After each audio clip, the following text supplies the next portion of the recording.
All right, good evening, class, and welcome to week number one. That is right, week number one, your first week of 7314, which is your reference class. As always, I'm your professor, Dr. Chase K. Austin, and what we are going to be doing this week is we are going to do a course overview in your optional check-in video. First things first, yes, I do. For those of you who have not had me before, and in this case, most of you have not had me before in this reference class because a lot of you are first or second semester students. So for those of you who don't know me, my name is Jason Austin, aka Dr. Chase. I'm a former practicing librarian and now a full-time instructor. However, I do have roughly, I believe, 12 years of practical professional librarian experience.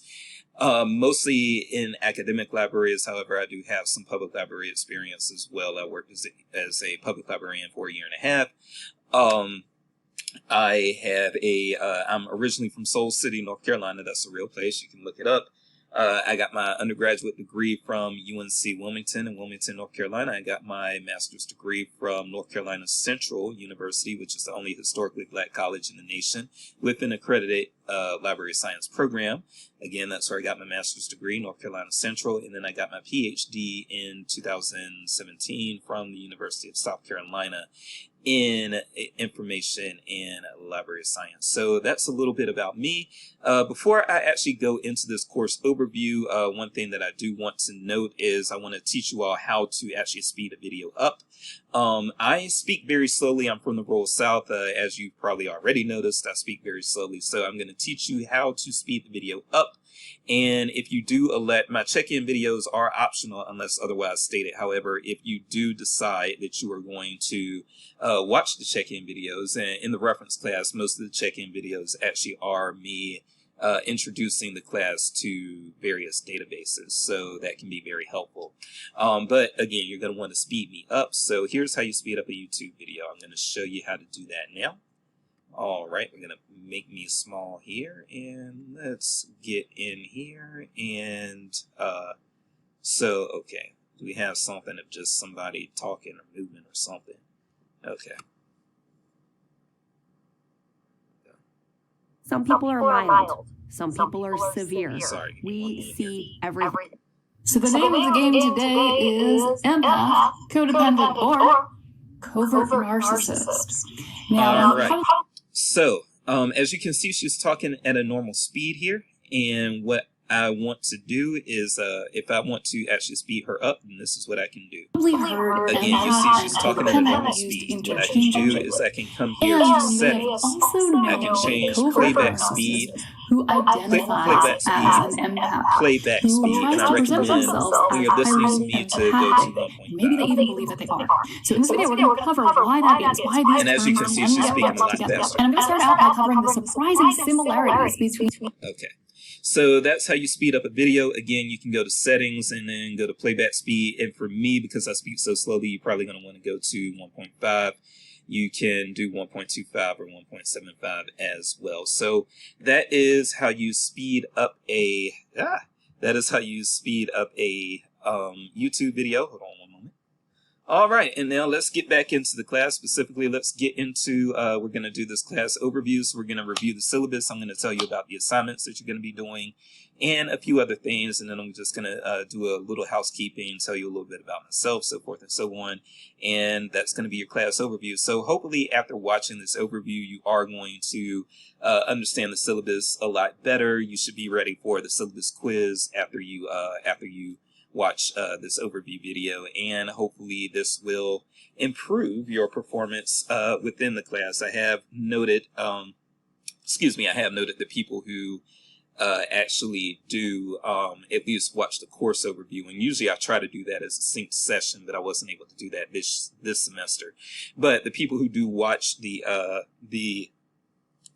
course overview, even if they don't watch any other videos for the rest of the semester that I do, they do tend to do better because they have a full understanding of what's going to be required and what we're going to go over in the course. So with that said, let's go ahead and get into that course overview. Let's go for it.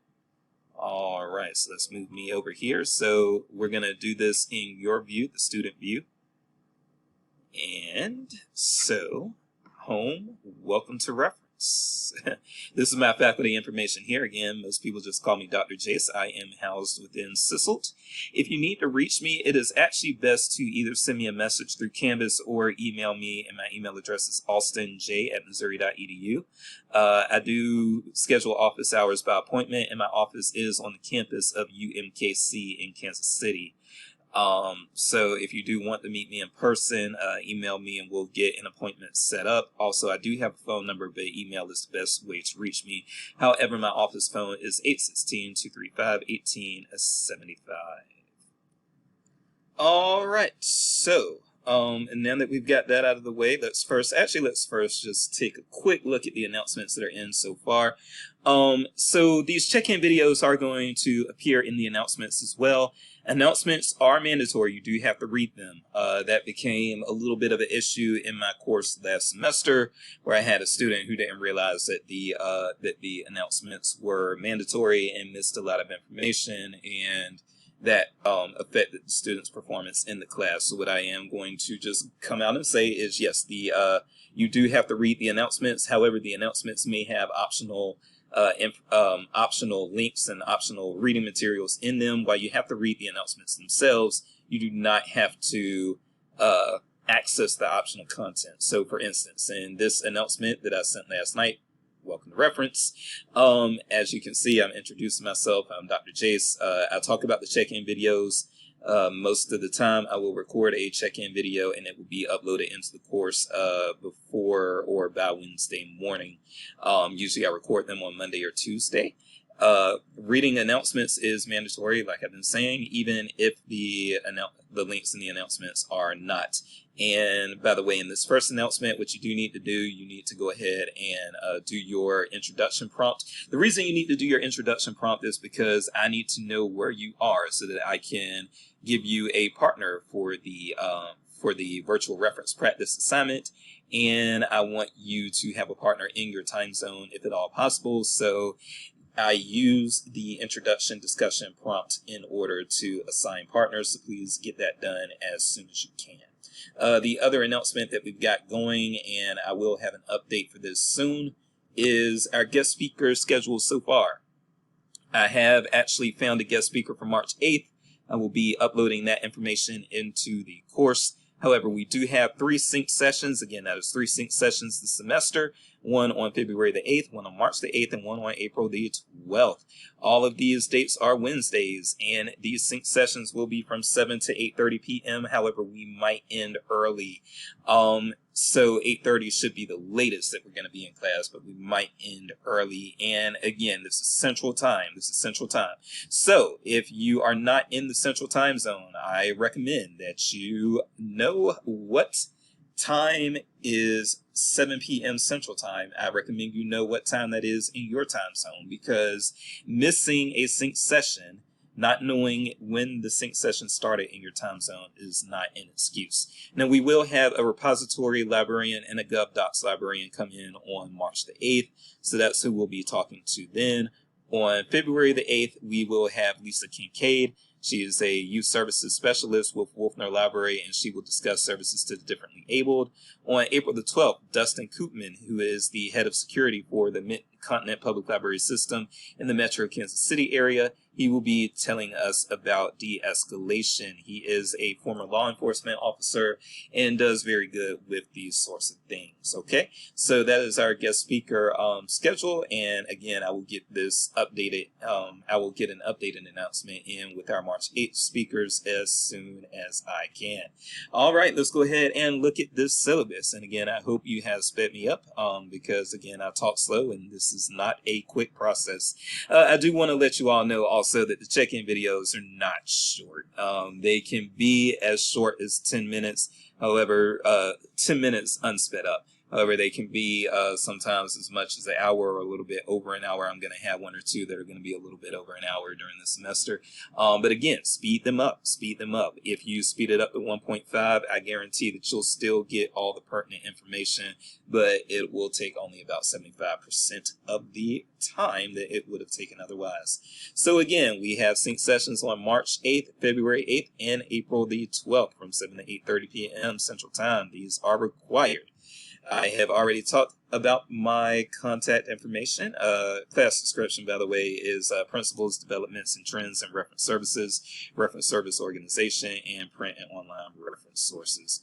Overview of information needs and searching, as well as information seeking behavior. We will be discussing that as well. Again, I've talked about my contact information. However, if you want to know where my actual office is, it's room 122B in the Miller-Nichols Library on the campus of UMKC in Kansas City, Missouri. All right, the course overview. One of the primary tasks of librarianship is locating information and making it available to people who are seeking that information. This course gives you the experience of using some of the principal tools for seeking information and the criteria necessary to evaluate those tools. Printed reference books, subscription databases, also the open web. You'll be using that in your reference practice as well. You'll need to learn about the reference interviews. We'll talk about that, search strategies, library use instruction, and how services are being reorganized. A primary goal of this course is to introduce you to basic reference sources and services found in libraries and information centers, and to acquaint you with the history and philosophies of reference resources, services, and management. Really, this course will actually focus more on SLO 4 versus SLO 3. So that's the only one I'm going to go over right now, but several of our assignments actually are going to be useful for your ePortfolio for your SLO 4. So I recommend you keep at least one of your assignments from this class for your ePortfolio, and you'll see in the assignment prompts that they match the SLO 4. But SLO 4 is graduates, SLO, by the way, is student learning outcome. Student learning outcome 4 is graduates will be able to assess community needs, formulate plans, and respond to users of information agencies, and instruct users in using information resources. So aside from that, we do have some course goals, and we're going to talk about those right here, right now. We have 4 course goals that are specific and that have a assignment tied to them. So the LibGuide assignment, that is to fulfill the course goal of students are able to use tools that communicate information effectively to the public. Course goal number 2, students are aware of information seeking habits and are able to adapt their communication to meet the needs of the public. That is what the Wikipedia Edit assignment is for. The third course goal, students can use common online platforms and complete a thorough reference interview, and that's what your virtual reference practice and report is going to be for. Again, you're going to need a partner for this assignment, so make sure you get that opening discussion board prompt done. And the fourth course goal is that students are able to use and evaluate reference materials and find the answers to factual questions. And so the tie-in assignment with that is going to be the semester-long project, and we'll talk about that a little bit. This is important, and people mess this up all the time. Assignments, all essay-style assignments must be completed using APA style. There are 2 essay-style assignments. They are the virtual reference paper and practice, as well as the Wikipedia assignment. These 2 13-point assignments are essay-style assignments. You will need to use appropriate APA style. And if you also, please do not overestimate your ability to use APA. Probably in week number 3, I'm actually going to do a check-in video where I'm going to talk about 2 very common mistakes that people make with APA. And what happens every single time I teach any class is that even in spite of the fact that I make a video letting people know what these 2 common mistakes are, people still make those mistakes. Now, the videos are optional, so I get that some people just elect to not watch the video. However, I am going to label that check-in video 2 common APA mistakes. If you are not used to using APA, you are likely to make those mistakes, so please watch those videos because I will be counting off if you do make those mistakes. All right, let's get back to these due dates. First of all, you have a syllabus quiz, and that is actually going to be due this Sunday night. You actually should be ready to take the syllabus quiz as soon as you finish watching this video, if you watch this video. Unassignment database assignment. That is worth 5 points. That is due on January the 29th, and we will revisit that in a moment. I will show you that. You've all been assigned a database. Virtual reference practice and paper. Again, this is essay style. So it needs to be done in proper APA. It's worth 13 points. It will be due on Sunday, February 12th at 11:59 p.m. Wikipedia edit assignment will be due on March the 19th at 11:59 p.m. These are Sundays, by the way, and that's worth 13 points. Discussions, you have 7 prompts. You need to both make your own post and then reply to the post of a classmate for each prompt. So that will be 14 total items, and each item is worth a point for 14 total points. LibGuide assignment, that's going to be big, 25 points. It'll be due on April the 16th. Also, if you are used to getting perfect scores on everything, please know that people rarely get perfect scores on the LibGuide. So do not put pressure on yourself to try to get a perfect score on the LibGuide. That is probably not going to happen.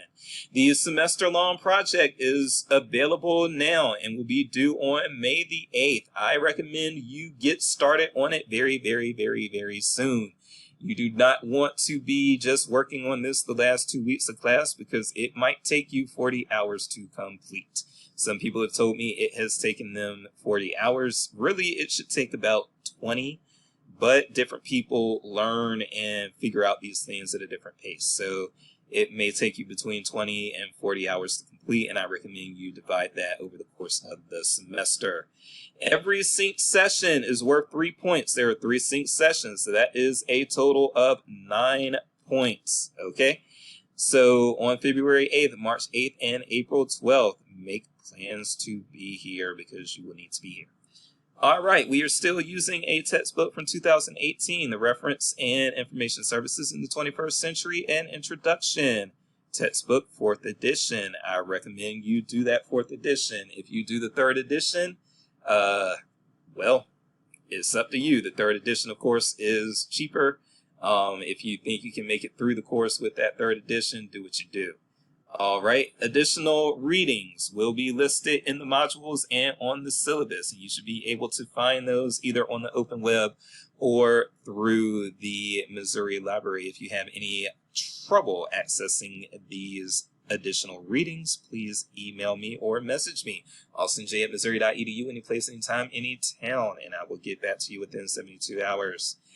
All right, let's see, grading scale. So, if you get at least a 95, you will get an A, 84 to 94, B, 71 to 83, C. If you are below 70 points, or if you are at 70 points, that is an F. We do not award Ds to graduate students. Also, please know I reserve the right to award pluses or minuses depending on exceptional effort or exceptional lack of effort for any grade range other than the F grade range. So, if you got an A technically, but it looks like you pretty much half-assed and just did the minimum to get an A, I still might give you an A minus. If, however, you got a C, but you really struggled, and I could tell you put your efforts into it, if that is the case, then you might get a C plus instead of a C. So A pluses will be for that perfect performance, and I hope to have a lot of you get that.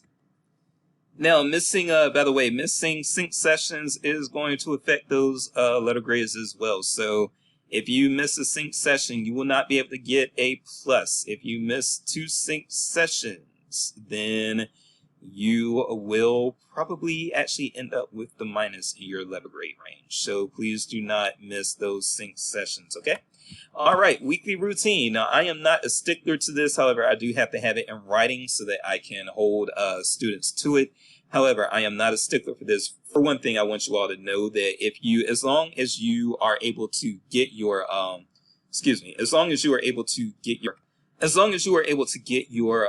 original post and your reply up by Sunday night, I actually don't enter grades until the Monday after the Sunday that stuff is due, right? For the discussion posts, I don't enter grades until Monday after the Sunday that is due. So even if because what you're going to see here is you're going to see that it says that you should have your first post actually up by Wednesday. However, again, I'm not a stickler for that. You all have lives. You're all not going to be able to get them up by Wednesday. So hopefully somebody will have something up by Wednesday so that on Thursday people can begin responding if they need to. However, again, I am not going to enter grades until until Monday. So if you don't get your post in by Wednesday, that's okay. Get it up on Thursday, get it up on Friday, get it up on Saturday, get it up even on Sunday, okay? But make sure you also get that reply in and have your post and your reply up by Sunday night, so that when I wake up on Monday morning, I am able to give you a full credit. You should be spending roughly 3 hours per week in this class, because it's a 3-hour class. And also this is graduate school. It's not a correspondence course. I'm not going to be responding to every discussion board post that you all put up. Okay, so please keep that in mind. All right.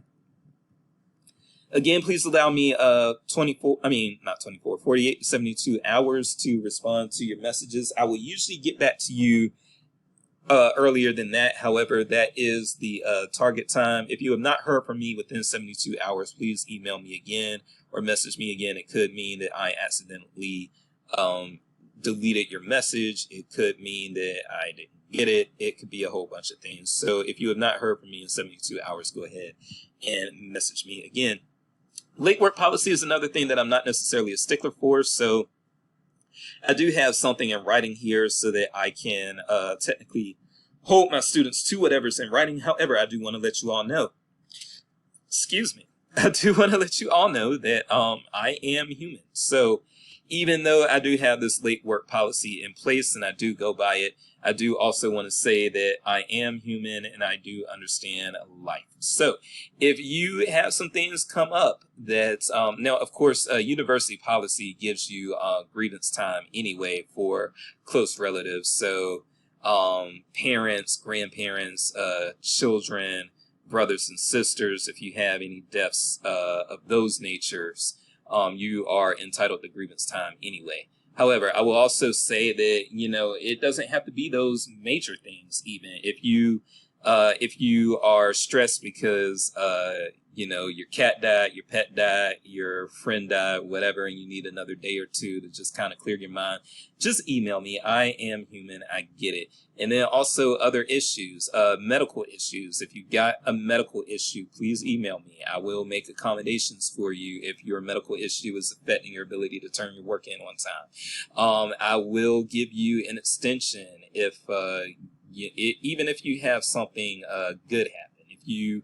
If you get married during the weekend, then let me know and I will give you a few days extension, marriage, children's birthday parties, all of these little things that are important, court dates, whatever you got going on, if you need some, if you need some accommodations, some understanding and extension, whatever, let me know. I am a very understanding person. A lot of people seem to think that I'm mean and unapproachable. I don't know what that's all about, but that is not the case. You can definitely email me or message me if you need some help. Okay. All right. But you will see what is written as a late work policy. And I do recommend that if you know that you're going to need an extension prior to an assignment being due, go ahead and message me prior to the assignment being due. That is the best thing for you to do. All right, so our course calendar and what we're going to be talking about. So week 1, we will talk about what is reference. And again, you have an introduction discussion board post to do. You also have discussion board prompt number 1, why reference, and then you have the syllabus quiz.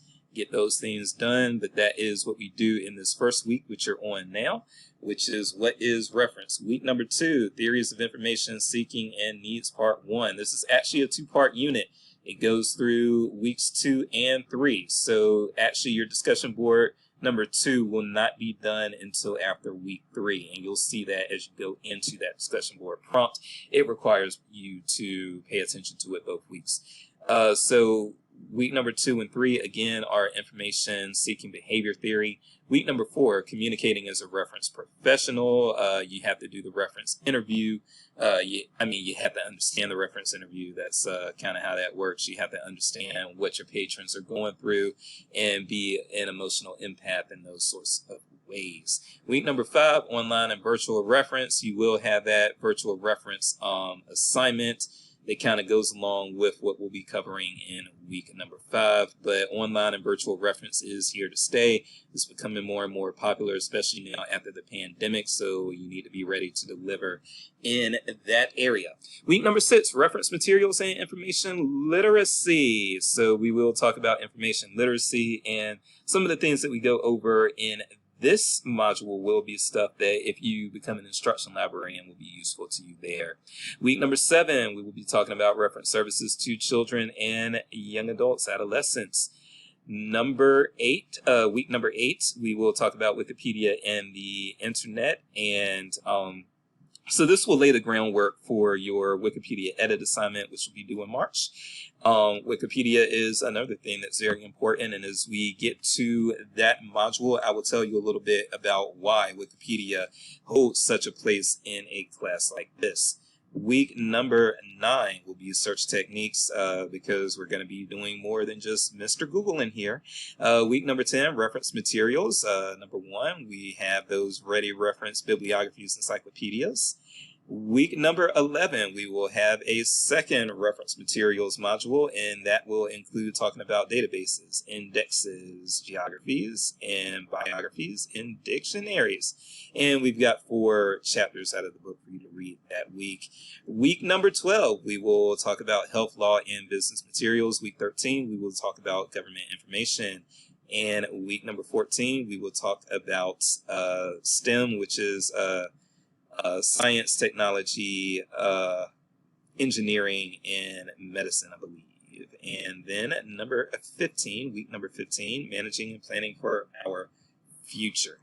All right, some other things that we need to go over very quickly. First of all, if you have some technology issues, by all means, email the help desk. Their email is here, or you can call them. 573-882-5000. There is a toll-free number. However, most of you probably have cell phones and do not need that toll-free number, but it is available if you need it.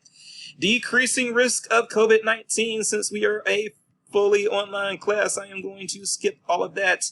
Academic integrity. Please do not cheat. Please cite your sources. Do all of those things so I don't have to turn you in and be the mean professor who reported you and snitched on you because you broke university rules.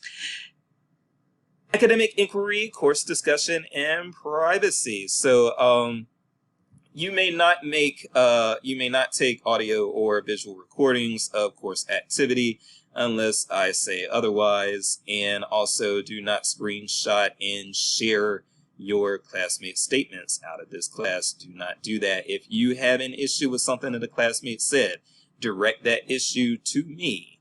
Do not dox your classmates. You will receive an automatic F if you do so.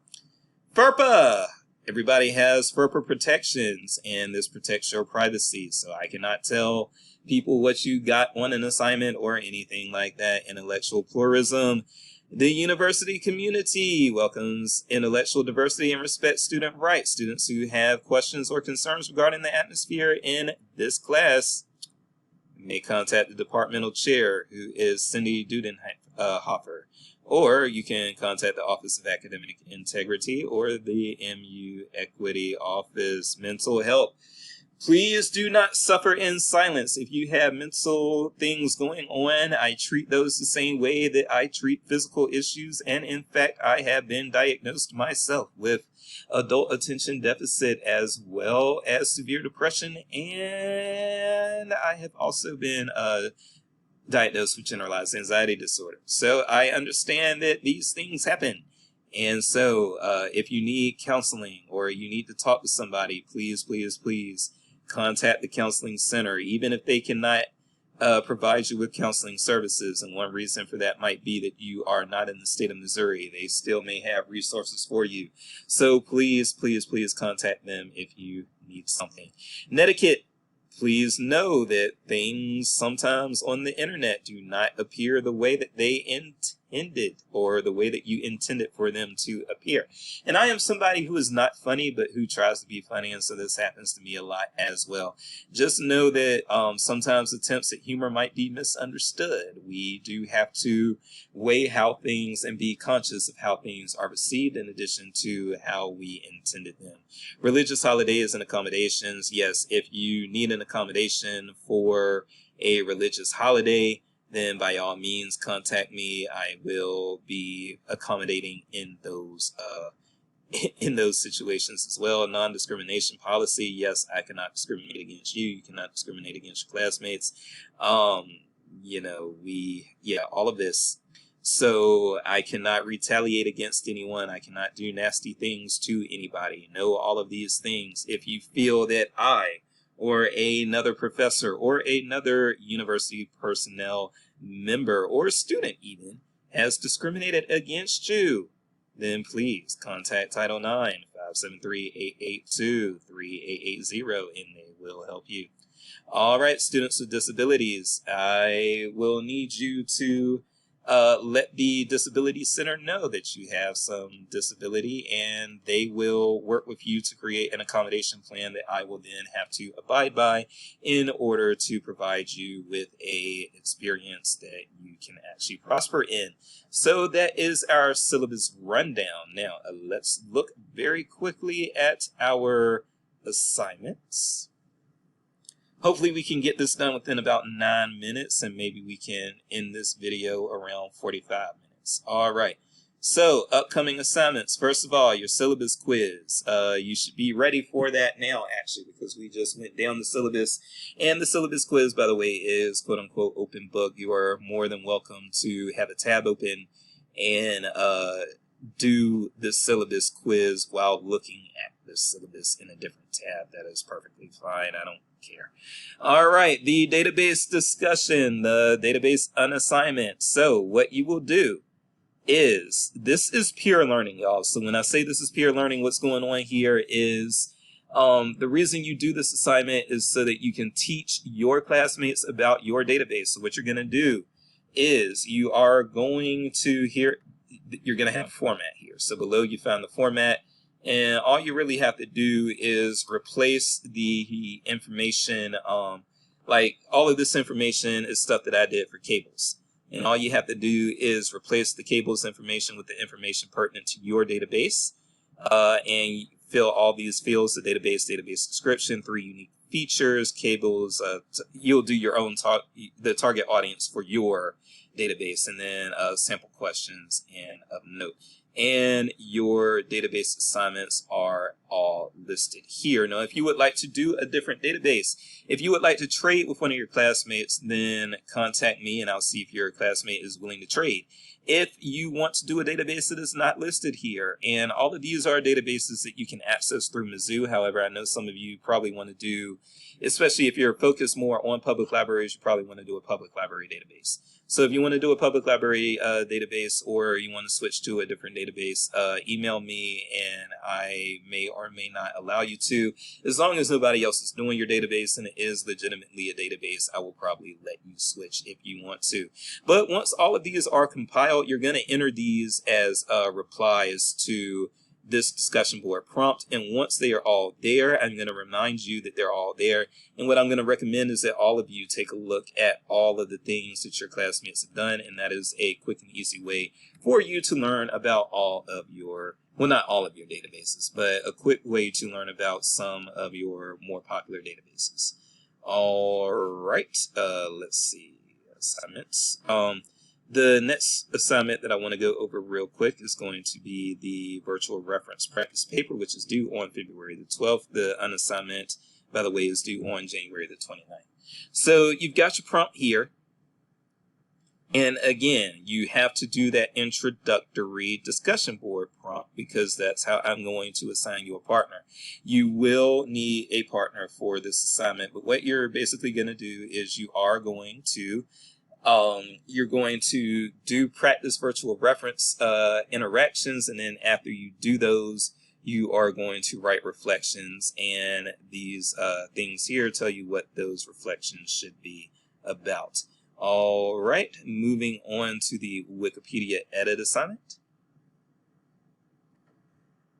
Come in here. This will be due on March the 19th at 11:59 p.m.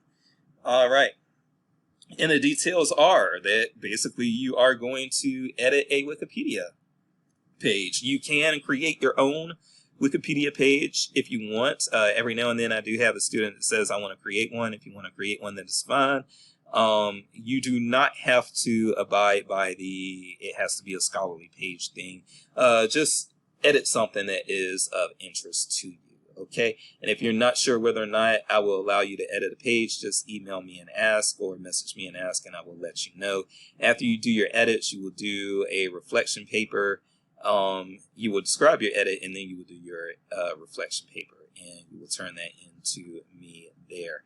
All right. And from here, we do also need to talk about our LibGuide assignment, the LibGuide, aka the Pathfinder assignment. This is a very big deal, worth 25 points. Students do tend to enjoy this, and again, you can do your LibGuide on any topic that you want. Well, not any topic that you want, but you're not going to be bound to specifically to scholarly topics. And if you are unsure whether or not I will accept a topic, you can just email me again or message me, and I will let you know whether or not your topic is acceptable. I do have a full-on rubric here, so please pay attention to the rubric, and that will let you know exactly what I am looking for with your LibGuide assignment. And for those of you who may not know what a LibGuide is, I'm going to find me one here.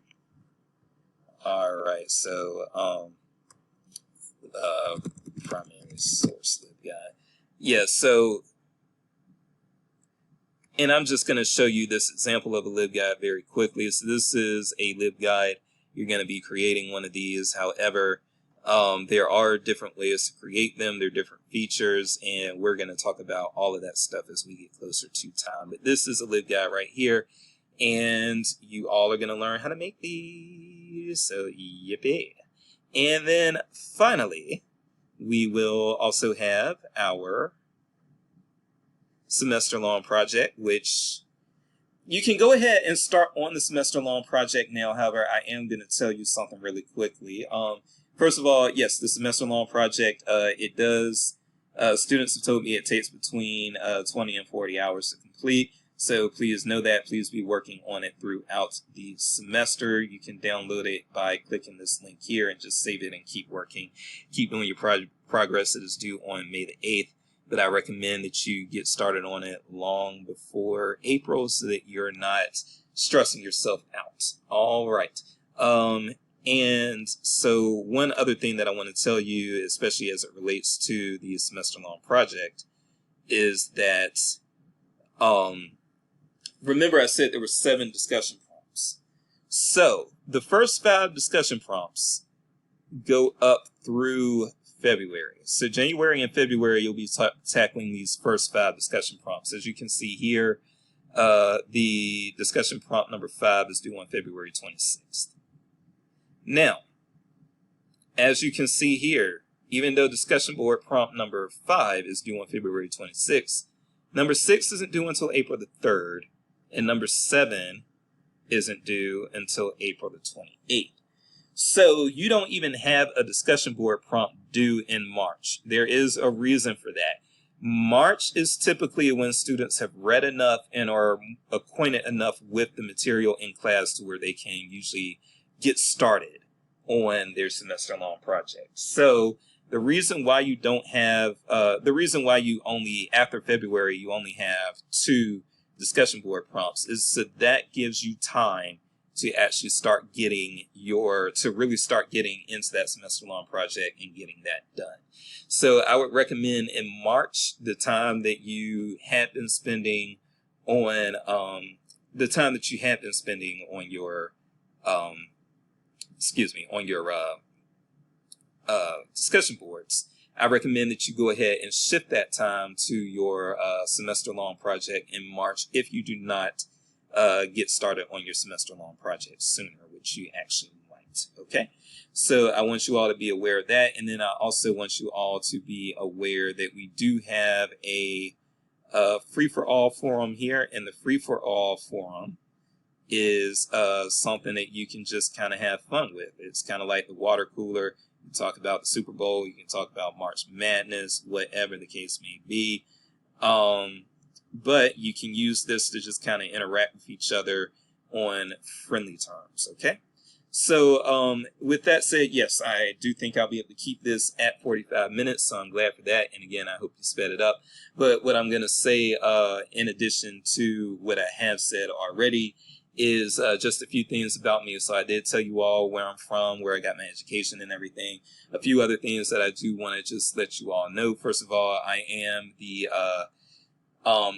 very busy, like all of the professors here. So please know that. And please know that my job is not just to teach. My job is also to advise, to do service, and to publish and present. So like all the professors here, I have a lot going on.